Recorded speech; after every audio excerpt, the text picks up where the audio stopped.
War breaking అంటుంది. Iran Israel America మధ్య యుద్ధం ప్రారంభమై 5 వారాలు గడిచింది. ఈ యుద్ధం వల్ల ప్రపంచ దేశాలు సతమతమవుతున్నాయి. హర్ముజ్ జలసంధిపై ఇరాన్ ఆంక్షలు విధించడంతో పరిస్థితి రోజుకు మరింత దిగజారుతోంది. ఆపరేషన్ ఎపిక్ ఫ్యూరీని ముగించడానికి తాను సిద్ధంగా ఉన్నానని అమెరికా అధ్యక్షుడు ట్రంప్ తన సలహాయకులకు చెప్పినట్లు ది వాల్ స్ట్రీట్ జర్నల్ నివేదించింది. హర్ముజ్ జలసంధి పూర్తిగా తెరుచుకోకపోయినా యుద్ధానికి స్వస్తి పలకాలని భావిస్తున్నట్లు వెల్లడించింది.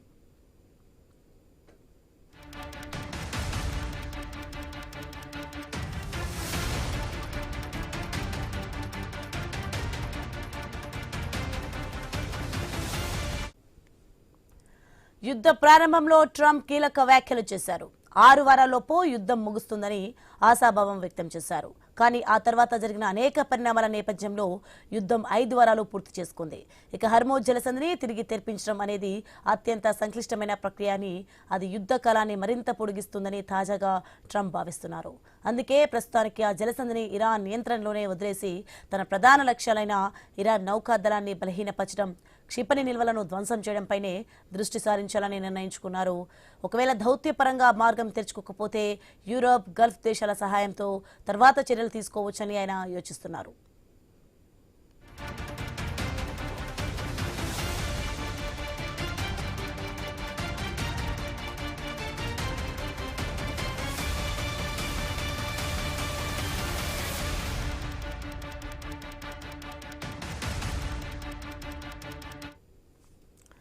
ఇరాన్ ఇజ్రాయెల్ అమెరికా మధ్య యుద్ధం ప్రారంభమై 5 వారాలు గడిచింది.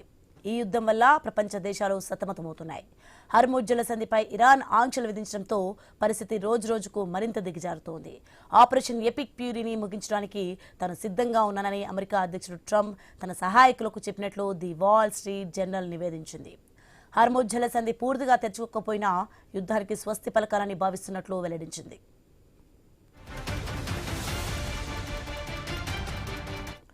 ఇక యుద్ధ ప్రారంభంలో ట్రంప్ కీలక వ్యాఖ్యలు చేశారు. 6 వారాల్లోపు యుద్ధం ముగుస్తుందని ఆశాభావం వ్యక్తం చేశారు.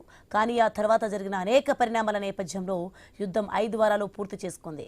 ఇక హర్ముజ్ జలసంధిని తిరిగి తెరిపించడం అనేది అత్యంత సంక్లిష్టమైన ప్రక్రియ అని, అది యుద్ధ కాలాన్ని మరింత పొడిగిస్తుందని తాజాగా ట్రంప్ భావిస్తున్నారు. అందుకే ప్రస్తుతానికి ఆ జలసంధిని ఇరాన్ నియంత్రణలోనే వదిలేసి తన ప్రధాన లక్ష్యాలైన ఇరాన్ నౌకాదళాన్ని బలహీనపరచడం, క్షిపణి నిల్వలను ధ్వంసం చేయడంపైనే దృష్టి సారించాలని నిర్ణయించుకున్నారు. ఒకవేళ దౌత్యపరంగా ఆ మార్గం తెరుచుకోకపోతే యూరోప్, గల్ఫ్ దేశాల సహాయంతో తర్వాత చర్యలు తీసుకోవచ్చని ఆయన యోచిస్తున్నారు.